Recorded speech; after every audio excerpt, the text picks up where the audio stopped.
10-minute break. Then I'm going to actually have you do a practice writing test, and I'm going to tell you about the strategy I recommend for the writing section. Then we'll do a break. And then we'll come back at 11:40, and we're going to work through practice questions together. And then I'm going to have you go into breakout rooms and work through some questions together. And sorry, I don't know what I did there. I got sidetracked. It's been busy. Okay, so here's our overview of the test. All right, so the test is 4 hours. And the first thing I want to say to you is I hear a lot of people make comments like, oh, it's really, really easy. You know, they only test you on things that you learned up until about 8th grade. Well, that's true. But the other side of it is it's probably not material you've looked at for a very long time. And especially with the math, you know, if we're not using those mathematical applications all the time, we forget it. You know, we lose it, right? So we really need to be strategic about preparing for this test and taking practice questions. Now, and taking practice tests so that you can review. I've had a couple of students that were maybe strong in one area and were able to pass it.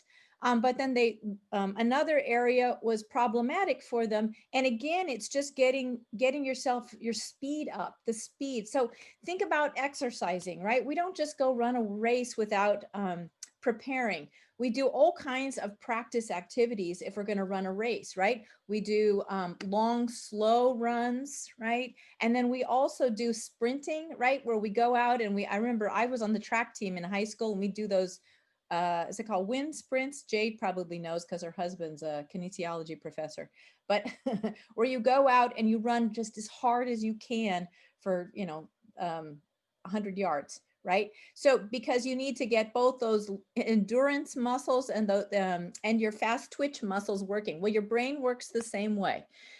You need to give yourself the time where you sit down and you focus and you work really hard at reading and going through the materials quickly. And then there are times when you can take more time and practice for a long period of time. So really think about preparation in that way. The test itself has 50 reading questions. Poor Fatima, she's really struggling. 49 math questions and 2 essays. One essay is an analytical essay and one is a descriptive, personal experience type essays. Now, my recommended strategy is to take the test the way they used to offer the test. So years ago, it was a 3-hour test, not a 4-hour test. So the idea was that you did a 50 question reading test, you did a 49 question math test, and you wrote 2 essays in an hour. Now, why take that strategy of trying to do it in 3 hours? Because then you have a whole nother hour to go back and proofread what you did, review your essays, and really make sure that you can go back and give yourself the extra time in the areas you feel less confident in. So, so the way the story goes, years ago, and this was like I think it was, I'm forgetting what year, pre-2000, the state of California was sued because it was a time when we were offering bilingual credentials, and the CBEST was really challenging for faculty who were trying to obtain a bilingual credential. So some Vietnamese faculty sued the state of California because, this is a fact. If you're working in a second language, your processing time is a little bit longer, right? And that this was an impossible amount of time. And there was this wonderful Thai gentleman who was just fantastic. And he had been an elementary school teacher in Thailand. And he moved to California with his wife, and I knew them as a couple I knew they were good friends. And I was teaching a writing class at Fresno City College at the time. And I used to make my students take a writing test every single week, a timed writing, because we don't really do timed writings too much anymore in school. It's not really a very accurate way of measuring your writing ability. It only kind of measures those fast twitch abilities, right? It doesn't measure what you can actually do over time. It's one of the reasons why in literature courses or writing courses, composition courses, we don't typically have you do these in class timed essays anymore. So That said, a lot of you probably don't have a lot of experience with this. And what I've noticed and what students have told me is they always run out of time. So that is why I'm saying practice so that you're actually writing 2 essays in an hour rather than 2 hours, because that will give you the amount of time you need to stretch out the time, those 4 hours, and enable you to be able to finish everything on time. So this is the way the scoring is broken down. Okay, so you need a total of 123 or above. Okay, you can pass with a minimum of 37 in each area. So for example, if you get a reading score of 41, a writing score of 41, a math score of 41, and you have a 123, you pass. Okay. If you get a reading score of 43, a writing score of 43, but maybe a math score of 37, you would still pass at 123. Okay. But if you have, say, a reading score of 50, a writing score of 50, but a math score of 30, you would fail. But here's the deal. Those Vietnamese instructors, one of the things they also did in that lawsuit was they made the test change structure so that if you pass a section, you can have that counted. All right. You can have that counted. And then when you come back, you have the full 4 hours to retake the section you failed. Now, some people say to me, oh, well, then I'm just going to prepare for one section, and fail the other sections, and then come back in and retake them and have more time. Yeah, that's a strategy, but I don't recommend it because you're wasting your money. I recommend that you just go, full speed ahead, save your money and prepare. So that said, the 2 things I really hope you get out of this session is you bond with someone, in your group, bond with people, share your email or your numbers with one another. That's up to you, but I would recommend that you share that, and then identify a study time, and plan it out. I'm going to take the CBEST in December. Okay, working backwards. Let's meet every week on Saturday. Let's meet every week on Monday night, something like that, so that you can actually have a study team that you work with, and that'll help you feel confident. In fact, if they open up those live stations again, some of my students in the past have driven there together. So they really support each other. And when you have your cohort, it makes it so much easier. Somebody texted something and I don't know what it is. Oh yeah, Sarah said I had a test scheduled for November and they canceled, so now it's December. So inshallah, which is if God wills, it'll happen. All right, let's move ahead here. Okay, so as I said before, the brain is a muscle. The more you practice, the faster and more efficient you'll be. And as I keep saying, set a schedule for yourself, work backward. Again, as I said, the tests have been postponed. You can move forward without the test, but you need to complete it once the new requirements are in place, as Margaret said. And as Margaret said, don't just wait, because you got enough to do when you're in the credential program. So one of the things I want you to focus on for this test in particular is to identify your weaknesses. So when you're going to actually do a practice writing test, the reading test, you can, we'll work through sections. We're not going to do an actual reading test. We're just going to work through sections. But the writing test, you can't really practice on your own and get feedback. So one of the things that I offer is I'm going to give you a practice writing test to do, and I'm going to ask you to do it using the 30-minute strategy. And then I'm going to read them and give you feedback, email you feedback. So that's actually something that we offer in this test prep. The other thing, I have been building Quizlets for my other classes, and I noticed there's tons of CBEST test items in Quizlet. So use Quizlet. How many of you have used Quizlet? Can I see some thumbs up? How many of you have used Quizlet? Yeah. Does anyone want to share what their Quizlet experiences have been? Good, bad, or? Yeah, it's just really helpful. You can find a lot of information. Yeah, have you tried it for CBEST? No, actually I haven't. I kind of do like apps on my phone. Mhm. Yeah, because that's the cool thing is that you can use it as an app on your phone, and then you can scroll through, if you have any extra time, just scroll through the questions and practice. It's a great way to uh, to just, take a few minutes to practice every single day. And again, it's the practicing, that the getting your brain to just exercising your brain, and getting in the habit. So that's Quizlet is a great option, and as I said, there's lots and lots of them. One of the things also that I highly recommend is with the math, make flashcards and then build your speed and accuracy. And another thing, I'm kind of an odd cookie, and many years ago, I went back and I retook Algebra 1 and 2 at Fresno Community College in the summertime, only because my son was about to take algebra and I wanted to be able to tutor him. And I frankly had forgotten all of my algebra. And it was quite fascinating to take it with having a master's in linguistics, because I really took it with my eyes, with my linguistic lens on. And I noticed that math is really unique in terms of vocabulary. They don't use, their vocabulary is really specific.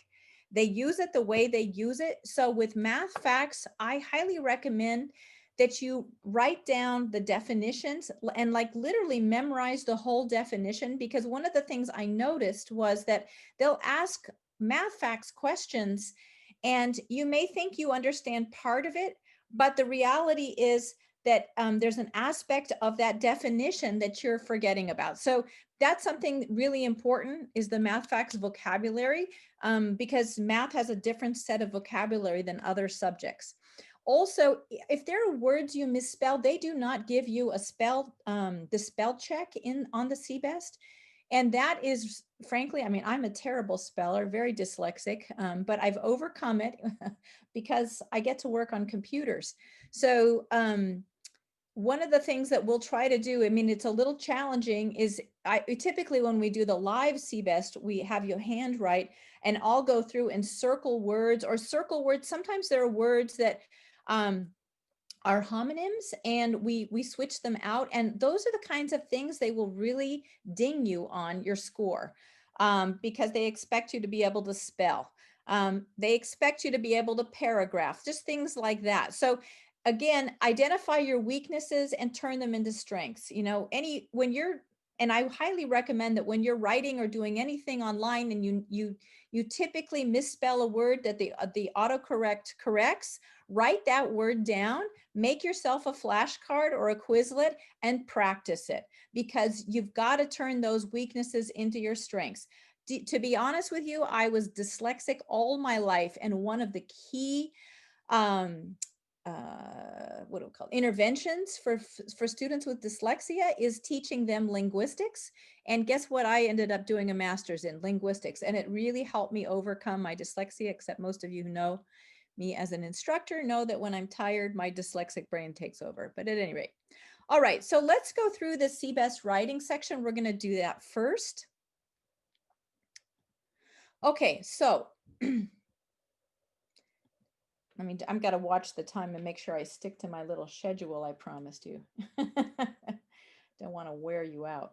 Give you your break when you need your break. Okay.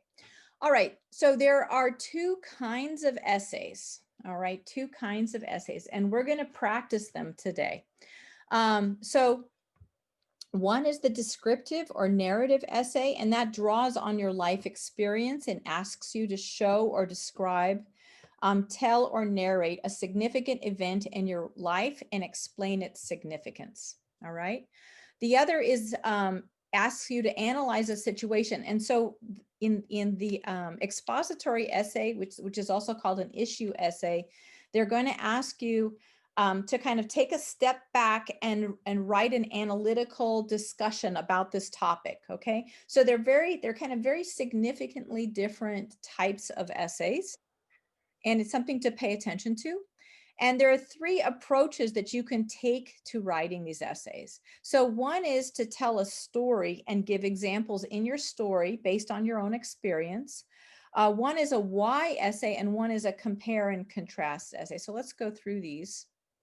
Okay, so you need to decide when you read your prompt, you want to decide on your plan of attack. With the experience essay, and this is an example here. At some point in our lives, all of us have faced some sort of rejection or defeat, okay? And then write an essay about a time in your life when you experienced such a rejection or a defeat. How did the experience affect you? All right, so let's focus in on that question. So what we want to do is we want to brainstorm a way to respond to that essay. And you're going to need to give yourself, so if you do the 30-minute strategy, give yourself and time yourself 5 minutes to just stop and think. Okay, a time when I face some sort of rejection or defeat. Okay, and then lay out what it is, and then what were the three things, okay, that you experienced, and then how did that affect you? And then typically they're going to ask you for its impact on you. So you want to analyze that because they're looking for that critical thinking piece. Another type of essay would be the expository essay. The school board at Mar High is considering raising the number of required physical education classes. The board will be voting on a proposal to raise the number of years students need to take physical education from 1 to 3. Do you think the board should increase the physical education requirement to 3 years? So that would be the expository essay where you use your professional judgment to, again, you come at it, plan of attack. What would be my opinion? You know, do you think the board should increase the physical education requirement to 3 years or not, right? So make a statement, come at it with a claim, and then identify at least 3 supporting points, okay, and then lay them out in your essay. So hang on a minute. So with our 30-minute strategy, we are going to take 5 minutes to brainstorm and outline those key points. We are going to spend 15 minutes writing, and then we'll spend the last 10 minutes proofreading and rewriting the paper. You may even have time to rewrite the whole thing. And then you can really dive in and make sure that the writing is, you know, very polished, right?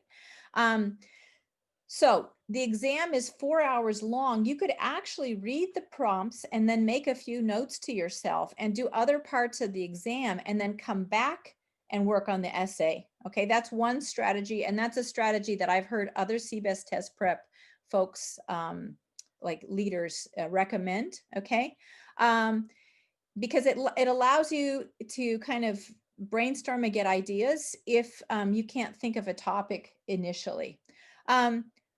Personally, for me, that would be kind of hard. I think you know, my brain would be all over the place. And I've heard other students say the same thing, but on the other hand, I've heard other people say that was like the best recommendation. They loved it, you know, and it helped them pass the test. Whatever you think is going to work for you, figure out what works for you. Okay. Okay. So another issue to really think about is how to take care of yourself to prepare for this.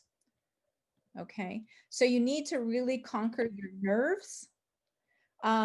You know, take 15 minutes, and I would recommend you try to do this regardless. Take 15 minutes when you wake up and 15 minutes before you go to sleep, and just, you know, try to set a timer and relax and focus on your breathing. Even 8 minutes or 6-minute meditations are great.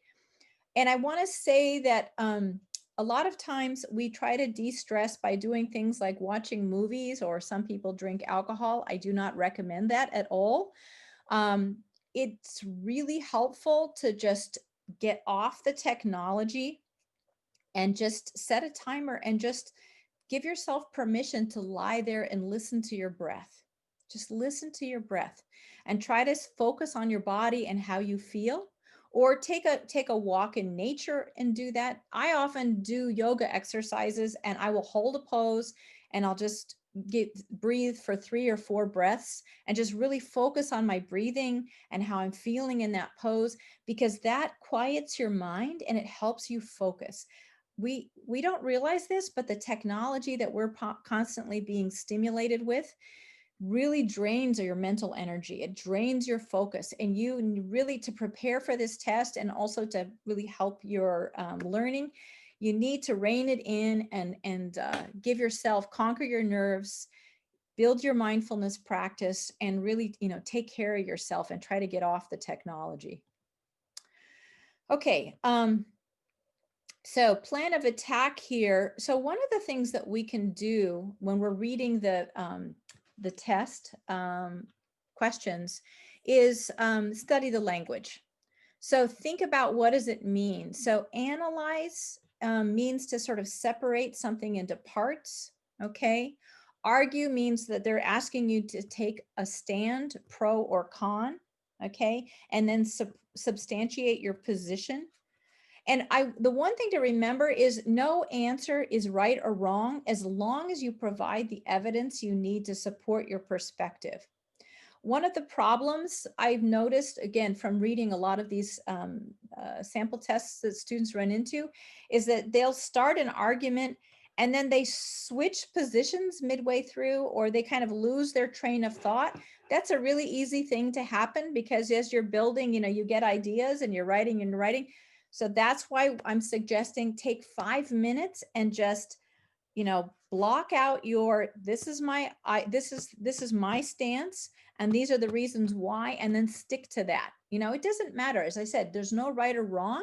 It's just, they're looking for people who can stay on topic. That's what they're looking for. Can you stay on topic? All right. Cite evidence. So you can give, of course you can give things about, but you can also just give examples from your life to illustrate your point. But always, when you make a claim, you could say, you never want to say something is good unless you can say why it's good, right? You've got to give evidence. So, or negative, you've got to give evidence. Why is it negative? So always remember that. Compare or contrast, again, means to cite similarities or differences between 2 or more items. So if those are the verbs, then that's got to be your strategy. This is exactly what they're asking me to do. Convince means to persuade. So then in that case, and argue your point, you've got to think about, okay, somebody else reading this, how am I going to get them on my side? Okay, and list your points. Criticize. That's when you want to decide on the merits, like what is positive and the faults of a problem, and you want to lay those out. Describe, again, that's telling a story or narrating. So you got to really think about, how are you creating that picture in your reader's mind. Evaluate means to look at the points given and then determine a value or determine where there isn't, where an issue is, right? Okay, so here's my situation. Is this good? I mean, I think a good example would be the one about, the PE. So you're evaluating or you're appraising whether or not and how much PE students should have. Explain is where you're making clear points and you're giving concise reasons to strengthen an argument and answer why. And then summarize, of course, is giving a brief account, right? So again, analyze the language in the prompt and think about, how am I going to attack this? That's what you want to use, those 5 minutes, plan of attack, 5-minute time, right? Okay, hang on, I'm not going to. So we're going to talk about brainstorming. Okay, so at some point in our lives, all of us have faced some sort of rejection or defeat. Write an essay about a time in your life when you experienced such a rejection. How did that experience affect you? So you're going to brainstorm an outline with some kind of introduction. So you've just got to give yourself that 5 minutes to think, okay, this is the question they've asked me. What am I going to talk about, right? And then we've got to remember that we got to talk about how the experience affected you. So a plan of attack could be, first, you've got to set the stage for your reader, right? Remember, somebody else is reading this. Restate the question in your statement. describe the event, describe the effect of event, okay, describe the long-term outcome, and finally present a resolution. All right, so is everybody ready? I'm going to put you into, I'm going to try to put you into breakout rooms. How are we doing, Margaret? Are you there? I am. I have a quick question for you. So Yeah. if a student passed the writing portion of it already and is here for the reading, can they check back like in a half hour? What do you recommend? Yeah, so let's go back to the, hang on a minute. What was our, I had said here that we were going to hit, okay, tell them to come back at 11:40. We'll be done with the writing section. Okay? Does that work? Yes, it does. Thank Okay. you.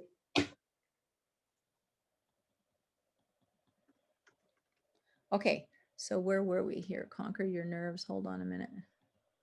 Okay, so now what I'm going to have you do is I'm going to set a timer, and I want you to take 5 minutes and using this prompt. I want you to take 5 minutes and write an outline, okay? And then I'm going to have you share out in groups, okay? So on your mark, okay, get set, go. So Margaret, let's put people into breakout rooms. So these are the directions for the breakout rooms. You're going to introduce yourself to the people in your breakout room. You're going to go around and share out, how did you all answer this question? I really want you to think about the variety of responses. And remember, there is no wrong answer, right? Everybody's different. Everyone's gonna attack this a little bit differently. And then I want you to, so give yourself about, I don't know, 5-6 minutes to do that. And then I want you to take a quick break, just get up and walk around, or maybe stay in your groups for 5 more minutes and just do some stretches together, or talk about how do you de-stress, or what you can do, okay? So I'm going to put you into the breakout rooms. Margaret's sending me notes telling me she can't do it. I can do it. I know how to put you into breakout rooms. At any rate, I can do it. I just didn't know who had the power here, dear. You have the power. That's fine. I got the power up. Okay, so we're looking at, because I did say you would have a break. So let's reconvene then at 10:55. Okay, so you can break with or without your groups. Okay, so I'm putting you into your groups right now, and I'm going to stop sharing because you're going to share your own stuff together. And I am going to, where's the break? So we're going to do one more of these 5-minute timed writing outlines. All right. And so but we're going to try it with the analytic or expository essay. This one's a little harder, but then we're going to do our best. Again, it's very important that you do these 5-minute outlines, because it helps you, again, get those juices flowing and thinking. All right. So with the analytic or expository essay, it's the why essay. This type of essay requires that you take a stand on a topic.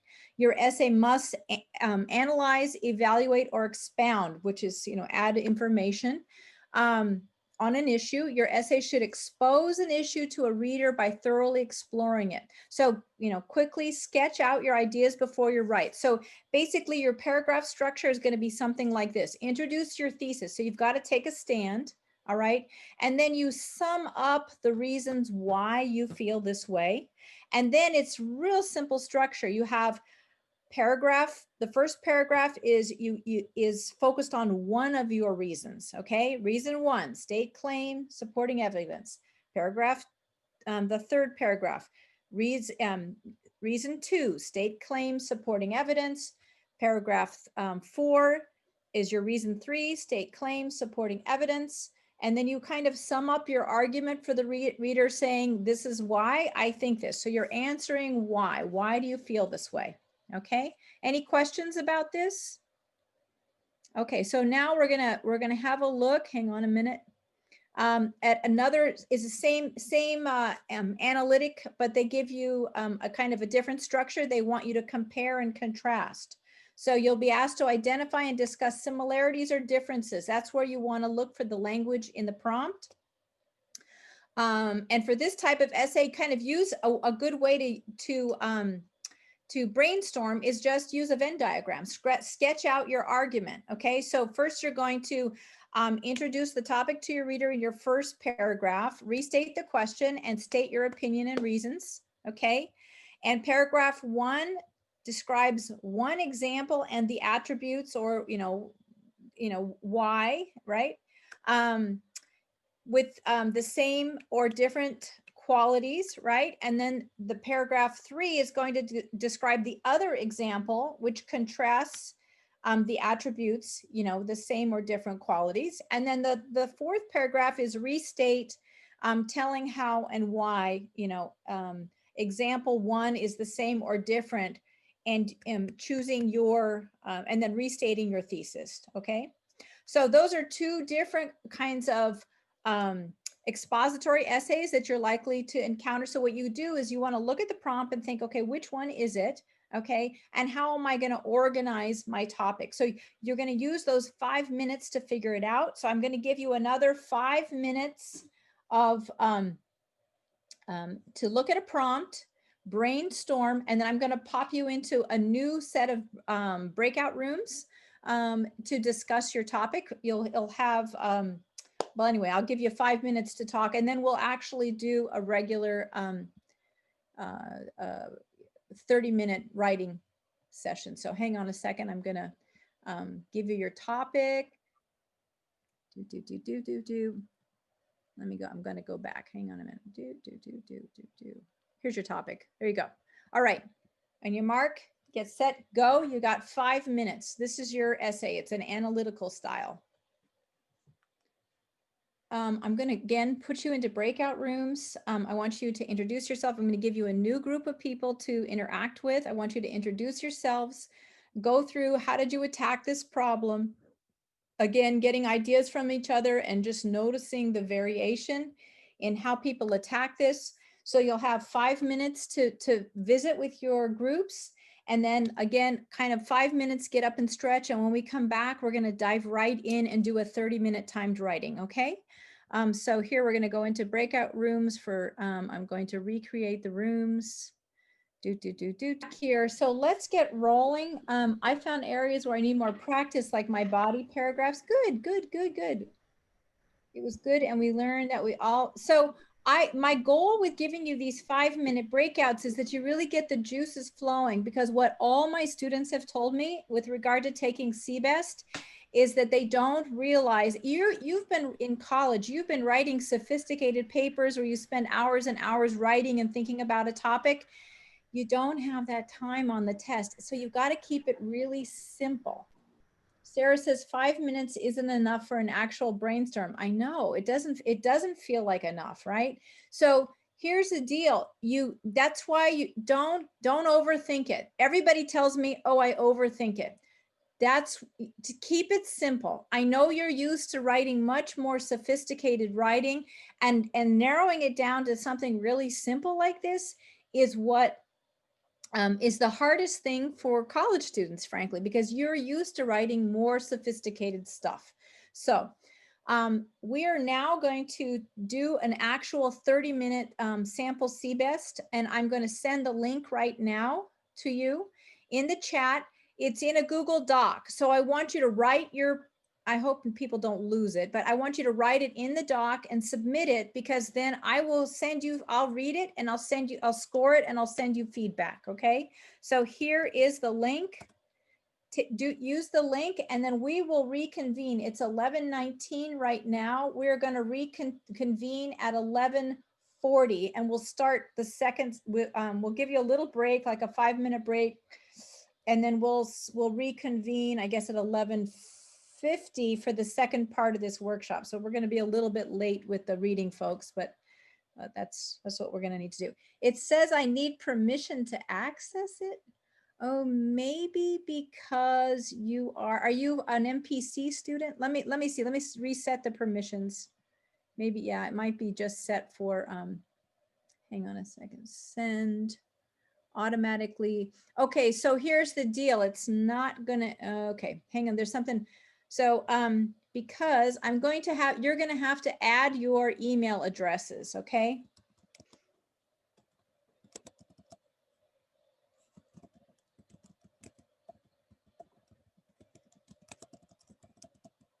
Okay, You can change the restrict to Cal, just remove that one. yeah, but see, here's the problem, Margaret. I need to be able to have their email addresses. It'll Otherwise, still collect it if they're from.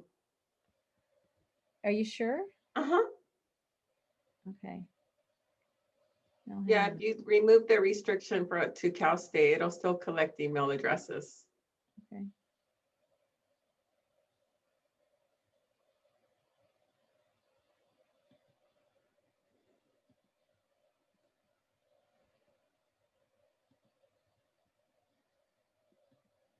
Just hang on a second. Add collaborators preferences. I'm not seeing where you changed that. Collect email addresses. Okay, I see. Okay, sorry. Okay, copy.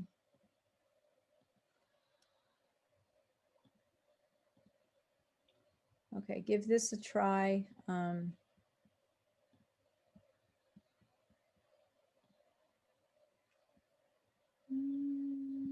Okay. Okay. So so turn everything off, turn your phone off so you can really concentrate. You're going to give yourself a half an hour. So it's going to be 11,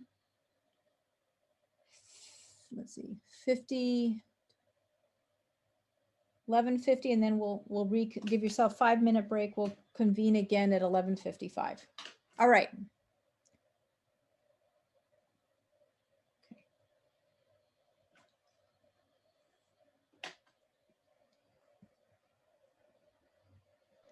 Okay. Can I see a kind of a thumbs up or something? How are we doing? Okay, good. How did the writing section go for you? Too fast, I know. Just type your response in the chat there. I have a question. For the response that we just submitted, you're going to be reviewing it and then just emailing us the feedback? Yeah, I'm going to try to get them all done tonight, okay?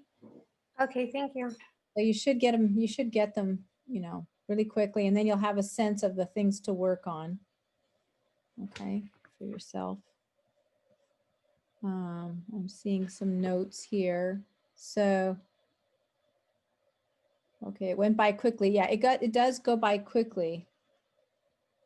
Yeah, topic's familiar. That's the thing. If the topic is familiar, it makes it really helpful. We're going to talk about that with the reading section as well. When you don't know the topic, it's really a challenge. Let's see, I don't know if this method will work for me because it's kind of fast and I don't work that quickly, honestly. Yeah, well, Sarah, you could try it, try timing yourself, doing a time writing, give yourself 40 minutes, something like that. The biggest issue that people have is that they run out of time on the test. So that's why I'm encouraging you to, Okay, so Damarin said she finished at 11:45, so that's good. Yeah, way too fast, but it was awesome to experience the pace. Yeah, I think the pace it's a good thing to try it that way. Prompt was good though. I felt good about the essay. I felt like I had a good amount of time to review. I definitely will have to work on my overthinking, and that's something everybody runs into. So that's why we try to get you up and running. I think too much and don't write. I think too much and don't write all of it. Yeah, you know what? I just always remember this is not like, one person said to me, I have a hard time, especially on the narrative, because sometimes I can't think of examples. Then make it up. It doesn't matter. No one is asking you to write anything truthful on this essay. They just want to see how you write and how you organize your ideas. That's it. Okay. So don't stress about, trying to have the perfect essay. Just do your best and get it out there. Okay. All right. Well, you're all doing great. So really, pat yourself on the back. So I want to shift into the reading session now. And kind of, this is my, my thought. So in the past, when I've done these presentations, I typically have you take a reading test, just like you took the writing test. The thing is, the reading test, the sample test preps, they have all the answers in there. So you can time yourself and actually take a test on your own. What you can't get is the group kind of dynamics. So this is my thinking. I'm going to walk you through a whole bunch of problems and look at the solutions and think about how to analyze them. And then I'm going to have you go into breakout rooms with a sample test. And I'm going to encourage you to do maybe like 5 questions or 3 questions, check and select an answer. And then as a group, go back and look at the answer and then explain to each other what your perspective is. One of the things we're learning about cognition and thinking and reading is that the more we vocalize our perceptions and understanding, the better we understand it. So kind of working by yourself sometimes is really hard when you don't get the perspective of other people. And it seems like the benefit of doing a group workshop like this is actually having the group to bounce ideas off. So I want to spend from like 12:35 to 1:15 just having you in your groups working through problems and talking through them. And then I'm going to pop into the different Zoom rooms to help you. Okay. So we're going to get going. Does anybody have any questions before we get started on the reading section? You want to type your question in the chat or else tell me? No? Okay, let's get rolling then. All right. So I'm going to pull up a sample. First, before I do that, hold on a minute. Hold on. Let's go back to the thing. Okay, so let's go through some sort of general tips for the reading section. So one of the things I was reading is about, as I said, look, the reading section takes about, it's about 50 questions, and plan to give yourself about 70 minutes to complete it. So it's going to take you more than an hour to complete it. And if you can stick with that kind of ballpark, you should be okay. Watch for wrong answers, pull those out. I think this is typical of the kind of the test taking strategies they gave you in high school. I don't think it's probably too different. Examine the structure of the reading, jot down key words which are important. That's something I do. I typically, when I'm reading, even when I'm reading a text that I'm going to give, when I'm preparing a lecture and I'm reading a text that I'm going to give you all, I go through and I circle keywords. I try to look at each paragraph and think, okay, usually in an academic writing or any kind of text, the first sentence is the claim. Okay, that's the main idea that the author is presenting, and that subsequent sentences are supporting ideas explaining that claim or providing evidence for that claim.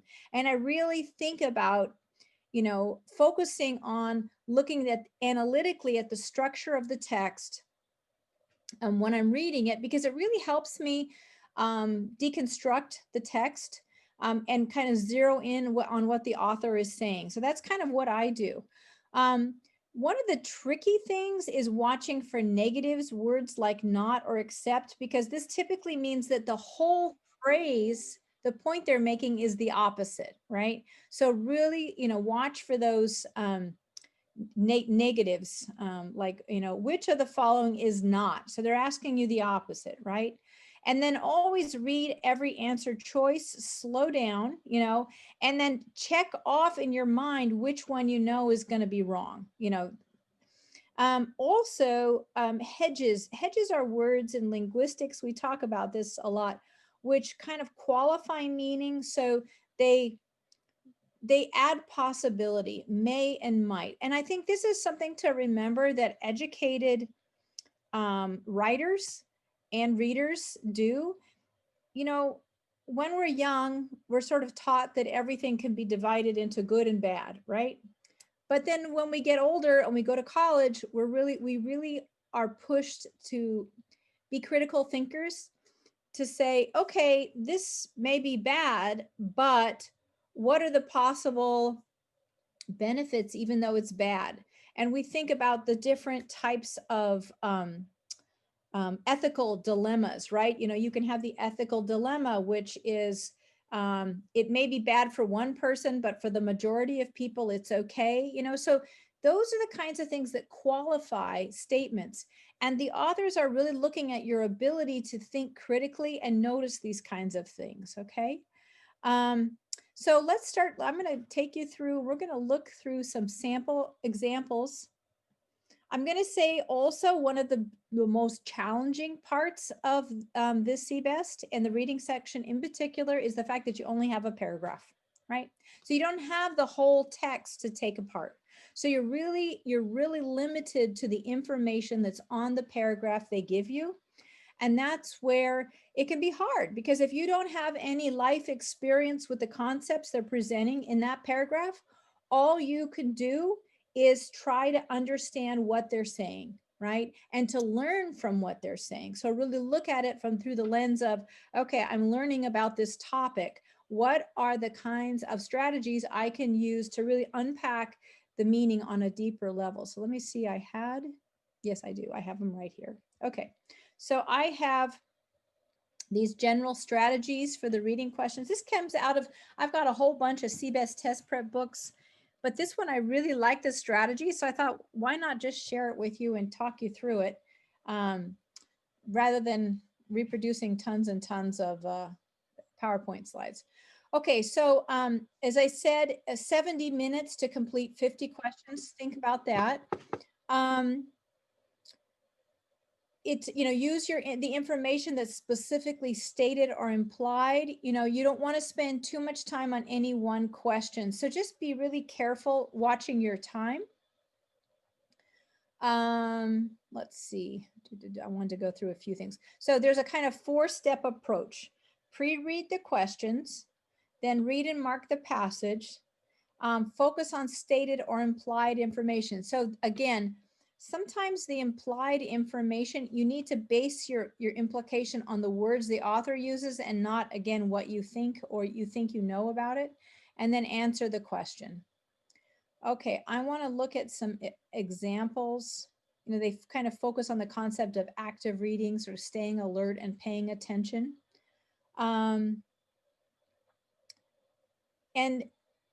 Let's see, I'm going to pop back through here. There's some really good points here about, okay, so looking for the stated or implied meaning. Implied means that the answer is something that's suggested by the reading, but is not explicitly stated in the reading. Those could be a little bit hard.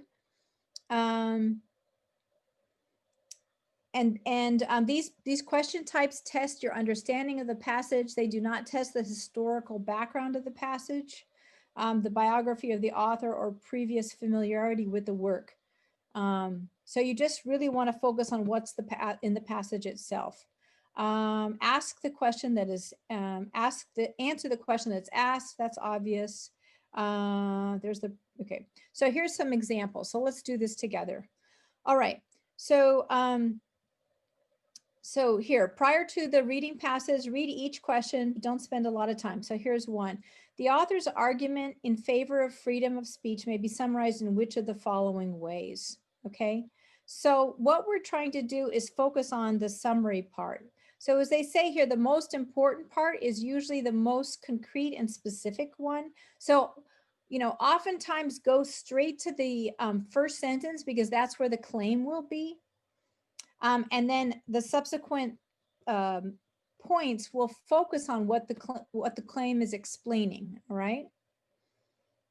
Let's see. So here's one. Let's read this together. By the time a child starts school, he or she has mastered the major part of the rules of grammar. So that's our claim. All right. The child has managed to accomplish this remarkable feat in such a short time by experimenting with and generalizing the rules all alone. Each child, in effect, discovers language in the first few years of life, okay? So notice this, by the time a child starts school, he or she has mastered the major parts of the rule of grammar. So this part has mastered the major part of the rule of grammar. That is the statement that's being made. Up here, the by phrase here, that's just giving you the point in time, all right? So notice they're not talking about school, they're talking about mastering the parts of grammar. And notice then they talk about how they have achieved this, right? When it comes to vocabulary growth, though, it's a different story. Unlike grammar, the chief means by which people learn vocabulary is memorization. Some people have a hard time learning and remembering new words. Okay, so if we look at that question, although vocabulary growth involves memorization and grammar learning does not, which of the following can be concluded about both vocabulary and grammar? Okay, so they said vocabulary is based on memorization, but grammar is not, right? So both makes use of memorization. I don't think it's that one. Both make use of study skills. I don't think it's that. Both make use of words, right? We can imply that, right? And that in fact is the correct answer. Neither makes use of words and neither makes use of writing skills. You know, the writing skill one, that's a what, a distractor. They call it a distractor in assessment writing because, you know, before children go to school, they don't know how to write, right? So that doesn't even make sense. All right. Okay, let's look at another one. Focus on stated or implied information. Okay, so which of the following is implied by the last sentence in the passage? Some people have no trouble learning and remembering new words. Some people have a hard time remembering new words. Grammar does not involve remembering words. Okay, old words are not often remembered. And learning and remembering are kinds of growth. Okay, well, they didn't really talk about that. And they didn't talk about this. All right. So the implied information really is that, yeah, some people have no trouble learning. They didn't talk about that, but it's certainly implied, right? Okay, we've got people coming and going here. Okay, so let's read through this passage together. I was watching my time here. It sounds like such a simple thing to do. Buy some new light bulbs, screw them in, save the planet. But a lot of people these days are finding the new compact fluorescent bulbs anything but simple. Consumers who are trying them say they sometimes fail to work or wear out early. At best, people discover that using the bulbs requires learning a long list of do's and don'ts. Take the case of Karen Zucher and her husband in San Francisco. Inspired by watching the movie An Inconvenient Truth, they decided to swap out nearly every incandescent bulb in their home for energy-saving compact fluorescents. Instead of having a satisfying green moment, however, they wound up coping with a mess. One of the 16 electric bulbs the Zuchers bought at a local discount store did not work at all, they said, and 3 others died within hours. The bulbs were supposed to burn for 1,000 hours, meaning they should have lasted for years in normal use. It's irritating, Mrs. Zucher said. Irritation seems to be rising as more consumers try compact fluorescent bulbs, which now occupy 11% of the nation's eligible sockets, with 330 million bulbs sold every year. Consumers are posting vociferous complaints on the internet after trying the bulbs and finding them lacking. Some experts who study the issue blame the government for the quality problems, saying an intensive federal push to lower the price essentially backfired by encouraging manufacturers to use cheap components. In pursuit of the holy grail, we stepped on the consumer, said Michael Siminovich, director of Lighting Center at the University of California, Davis. Somebody decides to save a little money somewhere, he said, and suddenly we have hundreds of thousands of failures. Okay, so we need to step back as readers and think, what is the author doing? All right. So it sounds like such a simple thing to do. Buy some new light bulbs and screw them in, save the planet. Okay. So there's something slightly ironic about this opening sentence in this passage, right? And then it's sort of like throwing something out at you, but there's a hint that they're going to come at it from a different way, right? Also, notice they start it with it. It is a dummy subject. So they're kind of saying that somewhere, some place outside, we're being encouraged to do this simple thing: buy new bulbs and screw them in place. That's a real hint at the author's sort of perspective, right? And then they give you this opening paragraph, right? But a lot of people these days are finding the new compact fluorescent bulbs anything but simple. Consumers who are trying them say they sometimes fail to work or wear out early. Okay. So, and then they go in and they give an example here of Karen Zucher, right? They introduce her, then they describe what happens, then they talk about her feelings, right, as an example, and then they link her feelings with the next paragraph, basically taking one example and blowing it up to a larger population. Irritation seems to be rising as more consumers try compact bulbs, so this is like the main idea of that paragraph. Some experts who study the issue blame the government. All right. So there's one thing that I want you to really focus in on this whole paragraph. Are they giving you both sides of the story? Yes or no? Thumbs up or thumbs down? I don't see thumbs up or thumbs down. Are they giving you both sides of the story? Remember, we just looked at writing and we talked about compare and contrast.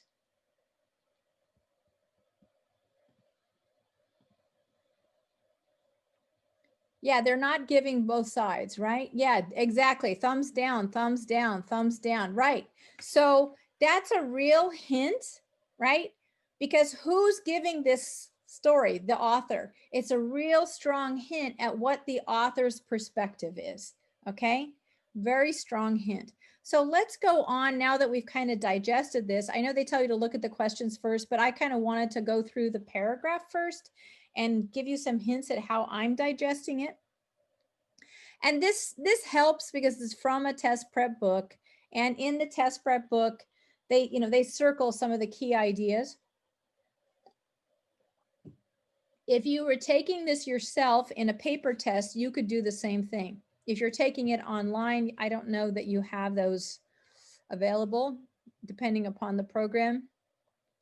So let's have a look here. From the information in the passage, it can be inferred that Karen Zucher was inspired by the movie An Inconvenient Truth. Well, that's kind of like, that's one point, right, in the background information, but it's not the main idea. The incandescent bulb is better than the new fluorescent compact bulbs. What was kind of, yeah, I suppose you could, infer that, but like down here, they're saying, well, anyway, let's keep going. The bulbs purchased from the local discount store were all defective. Consumers should learn more about the new bulbs before using them. So the answer here is D, because we're looking at this whole paragraph about, first using Karen Zucher as an example, but then remember, they take the small example and they blow it up to a larger context, right? Okay, so according to the passage, what is an advantage of using the new compact fluorescent bulbs? That question is not so hard because, the advantage they pointed out is that the bulbs burn for 10,000 hours. So that one's, even though you should read through all the answers, that's the one advantage they give you, right? So I'm not going to spend time on that one. looking for the author's main point. So there are many ways to ask about a main point of a passage. What's the main idea? What's the best title? What is the purpose? So they're likely to ask you any of those three kinds of questions.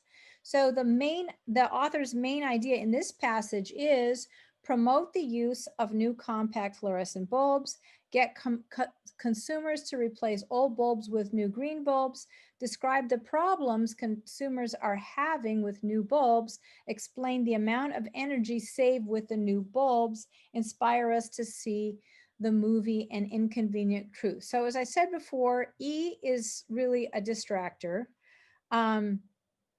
Explain the amount of energy. Again, that's just a piece of evidence that's in there. So, about the supporting the author's perspective.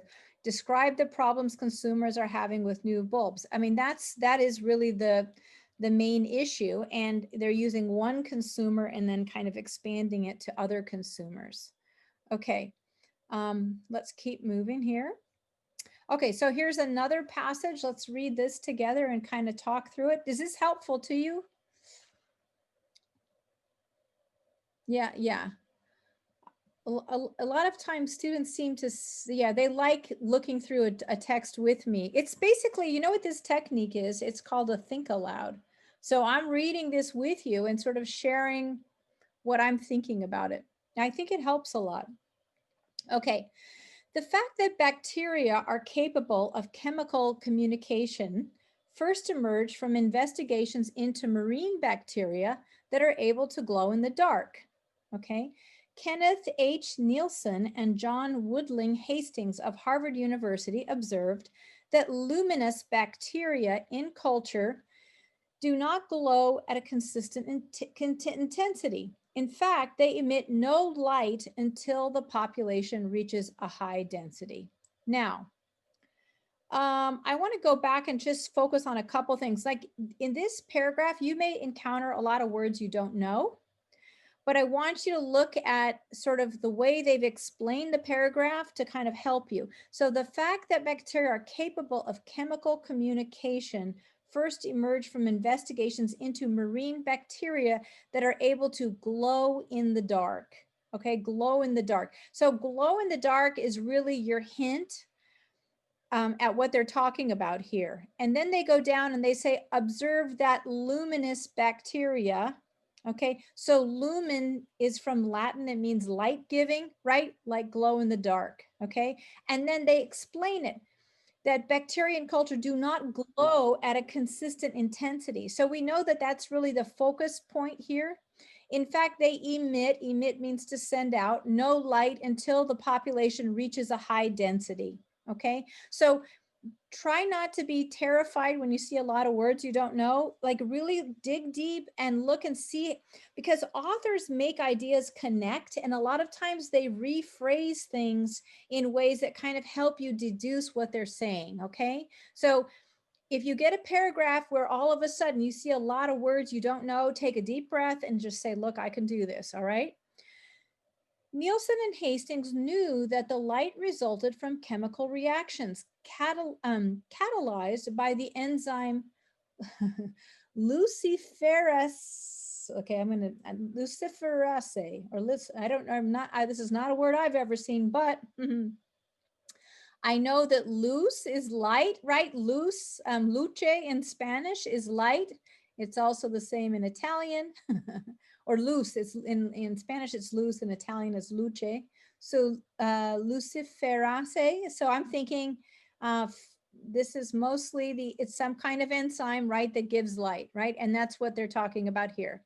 They postulated, okay, that this enzyme, postulate means to guess, that this enzyme was ultimately controlled not by some mechanism inside each bacterial cell, but by a molecular messenger that traveled between cells. So that's really interesting, huh?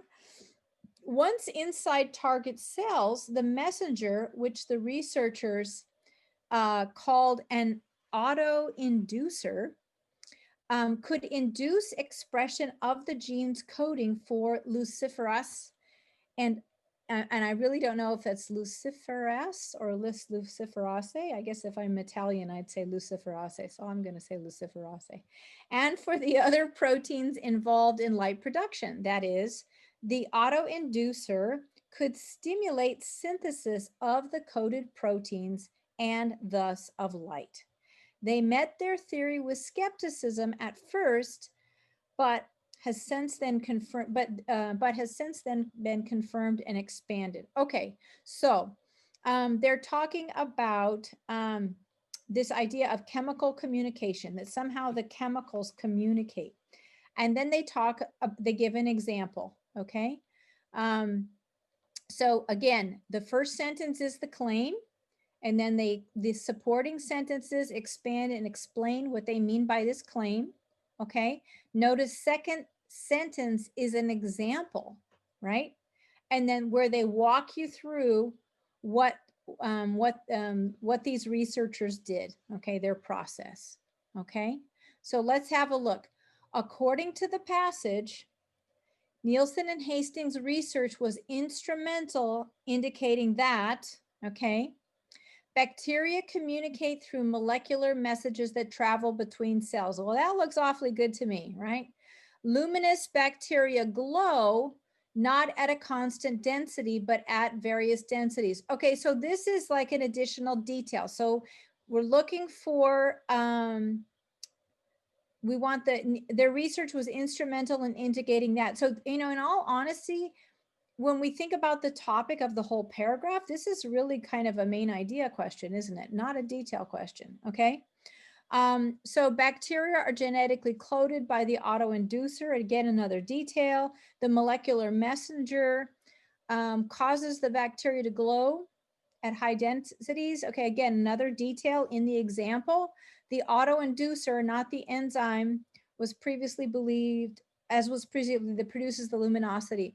So I want you to, again, the really important point is to remember how academic writers structure ideas, because when you zero in on what they're doing, all of a sudden, honest to God, I always feel like it's like this light bulb goes on in your head. Rather than just seeing a bunch of words that you're trying to figure out what they're saying, you're actually thinking, oh, there's a strategy to how they actually, there's a strategy to how they actually introduce ideas. And once you're aware of that strategy, you can start looking at it in your, when you're reading. In fact, you all, if you haven't taken link 393 if you haven't taken link 393 with me, or if you are taking it concurrently, this is really what I focus on in link 393. As we're getting towards the end of the class, we start analyzing the structure of text in the same way I'm doing with you now. All right. So, because it really helps your reading if you're aware of what's going on. And ideally, that's what we want to teach kids how to do. Okay. So we decided really that A was the best choice there. So let's keep going here. And I'm going to work you through a few more. We've got a couple more minutes. I'm going to let you break out into groups and do this together. Okay. Now that we've covered general strategies that can apply to all reading examples, let's take some specific strategies. So there's 3 skill areas. Okay, one is the critical analysis and evaluation. One is comprehension and context, and the other is research and reference skills. So these are just 3 different areas they focus on. All right, so critical analysis and evaluation questions draw on a specific set of reading skills and to determine whether you can make general assumptions.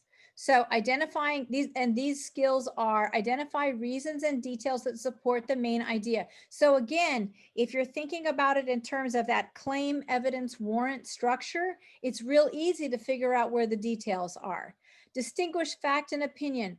So that's a little more challenging, right? Because you kind of have to look at how the author comes at it. Evaluating strengths and weaknesses of an argument. Again, that is your ability to kind of look and see what are all the claims, what are the points that the author is making to support their point.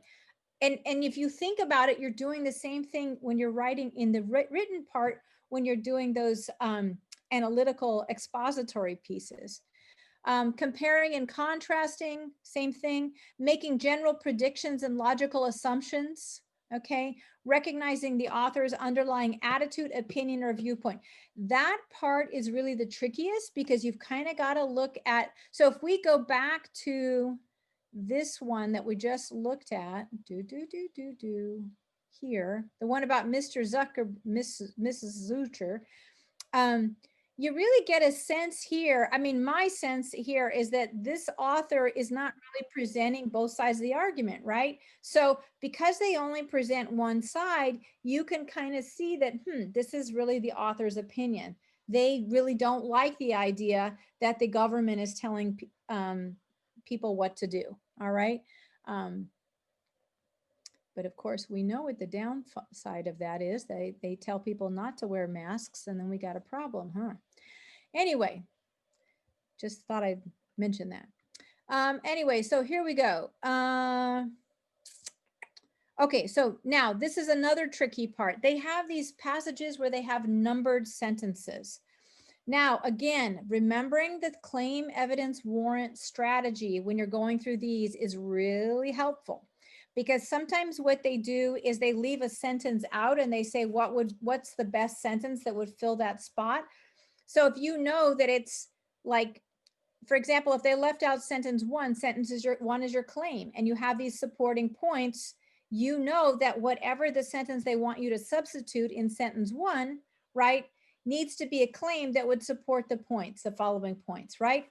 And then conversely, if the first sentence is your claim, whatever follows are supporting points. So if they give examples of supporting points in the answers, you know that's what you need, okay? So that's a really important thing to pay attention to. So let's read through this one, and then we're gonna real quickly, we'll move into breakout rooms. I wanna go over this with you because this is real important. Okay, people who Googled anything on the first day of spring this year were met with a particularly charming, oh my gosh, everybody on the planet is calling me right now. I'm hanging everybody up. People who Googled anything on the first day of spring this year were met with a particularly charming version of the search engine's logo. The Very Hungry Caterpillar, a beloved children's book created by Eric Carle in 1969, crawled across the page, eating holes in letters brilliantly colored in characteristic collage style. The only other children's literature icon the internet giant has deemed recognizable enough to grace its opening search page is Dr. Seuss. No wonder The Very Hungry Caterpillar, celebrating its 40th year in print, the same year its creator celebrates his 80th year, has sold 29 million copies in 45 languages. Among the 70 or so books Carle has written and illustrated, it holds a special place. Every 30 seconds, somewhere in the world, a copy of the book is sold, and its publisher, Penguin, crows. Crowing penguins are something you won't find in an Eric Carle book. His stories combine scientific accuracy with emotional resonance, a winning combination for the preschool set. Okay, so let's just go ahead and read some of the examples here. So the author's main idea in the passage is to, okay, A, describe the scientific accuracy of Carle's books. Probably not. That was just a detail they added at the end. Describe the first day of spring. Probably not. That was just the way, that was their hook to kind of introduce the topic. Describe why Eric Carle's books are famous. Oh, that looks pretty darn good to me, because they explain that they're famous, and then they talk about how many people have read them and why they read them. I think that's probably it. Inform the reader about Carle's age. Well, that was just kind of a side note they threw in there. Persuade, but it also shows the duration of his books, right? Persuade the reader to buy his books. No, not necessarily, but the reader might buy the books, right? So yes, it's C. All right. Distinguishing fact from opinion. In this passage, sentences 4 and 5 can be described as opinions about Carle's work, facts about the Hungry Caterpillar's popularity, Persuasive techniques used to convince the reader. Description of Carl's illustrations, examples of figurative language. So let's go back and look at those questions 4 and 5. No wonder the Very Hungry Caterpillar, celebrating its 40th year in print, the same year its creator celebrates his 80th year, has sold 29 million copies in 45 languages.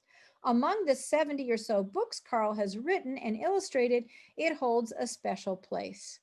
Okay, so those are the two sentences. So let's kind of have a look here. Are they opinions about Carl's work? No. Facts about the Hungry Caterpillar's popularity? That certainly seems likely. Persuasive techniques to convince the reader? I'm thinking it's B. Description of Carl's illustrations? Definitely not D. E, examples of figurative language? No. Let's go here and see. B, was I right? Yes, I was right. Good. The correct answer is B. Okay, so as you read sentence 4 and 5, notice the most of the information consists of statistical facts. Okay, and then sentence 8 is an example of a fact, an opinion, a description, an idea, a grammatical error. So let's go back and look at sentence 8. Sentence 8. His stories combine scientific accuracy with emotional resonance, a winning combination for the preschool set. Well, I don't see it as a grammatical error unless they're thinking, I think it's okay. His stories combine scientific accuracy with emotional resonance, a winning combination for the preschool set. I think that's the author's opinion about the work. What do you think? Ah, we're right, B. Okay, so let's look at one more. In the statement, every 30 seconds somewhere in the world, a copy of the book is sold and its publisher, Penguin, crows. The author uses the phrase penguin crows to mean the book has references to crows and penguins. The publisher, Penguin, is thrilled to have high sales. The publisher, Penguin, wants to sell more copies around the world. That's a kind of irrelevant. The crows are frequent subject in Carl's books, which they basically said no. Books sold around the world are often published by Penguin. I think the answer is B, right? Crows means to brag, so Penguin is thrilled to have high sales. Okay. All right. Let's look at this one. Which of the following numbered sentences provides strength to the writer's opinion that Carl is a prominent author? Okay, let's think about that. So let's see. We have to go back. So we have to look at the sentences 1, 2, 4, 5, and 7. Basically not 3 and 8, right? And hope I'm not making you ill here. So people who Googled anything, Very Hungry Carl, beloved character, the only other literature, we don't, not 3 and not 8. No wonder Carl is no wonder the Very Hungry Caterpillar celebrating his 40th year in print is the same year as the creator, 6, every 30 seconds somewhere in the world a copy of the book is sold. Crowing penguins aren't something you'll find in Eric Carl's work. So let's go back and look at that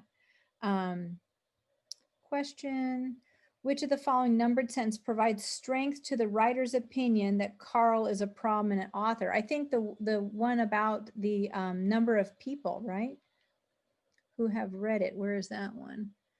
Yeah, number 4, right? I would say 4. So let's see, is that our answer? Was it number Correct answer is C, 4. Woo, we got it. Okay. Are we ready? Are you ready to go into breakout rooms and sort of try this together and like really help guide each other's thinking on that claim, evidence, warrant sort of structure? What do you think? Sound good? Was this helpful? Yeah? Okay, good. Okay, so I'm going to put some links in the chat for you. Okay, so first link I'm going to put in the chat is it's a link to a practice reading test. Okay, so when I put you in your breakout rooms, I want you to open up the practice test. Okay, and then I'm going to give you a second link, which is to the answer, so that you can do what you did with me, which was read through them together and then kind of analyze why the answer is the answer. And the answers actually kind of provide a little bit of description, but I want you to read through them kind of orally together and then stop and give yourself some time to think and kind of, again, look for that claim, evidence, warrant structure and verbalize what you understand, and then look at the answers, okay? So, and then you could probably go through them. So some of the questions might be a paragraph with, say, 3 questions, and some of them might be just a paragraph with 1 question. So go through them like a reading passage at a time, okay? Does everybody understand the directions? And if we look back at that slide, if we look back at the slide, hold on a minute, that has the our time. Okay, so we're going to work through problems in groups. Right now it's 12:39. So let's work through problems in groups until, I'm going to change this until about 1:20. So 1:20. I'm going to jump around from group to group and then we'll kind of come back together and we'll debrief, okay? Okay. Are we attempting to do the entire test? Just do as many questions as you can. No, you don't have to do the entire test. You're going to talk through as many as you can in, what is it, a little more than half an hour. Okay, so I'm going to put you into your breakout rooms. I'm hearing, did you put them in the breakout rooms already, Margaret? No. No, I think some just are exiting probably. Okay, some people are deciding they don't want to do it this way. Okay, fine with me. I think it's not useful. So right now, Christian, I'm going to put you in a group with, I think it's nice if you have like between 3 and 4 people in a group. 2 is too few. And I think more than 4 is enough. Anybody else leaving? If you decide you don't want to do this and you're going to leave now so that the groups don't get messed up. Okay. Okay, are we all good? Everybody who's here wants to stay? All right, so I'm putting you in breakout rooms. This is a different group of people, so you're going to need to introduce yourselves. And then, of course, you've got the links in the chat. Okay, everybody ready to go? And we will see you back in, let's see, 20 after, but I'm going to pop around to the rooms and kind of talk with you all, okay?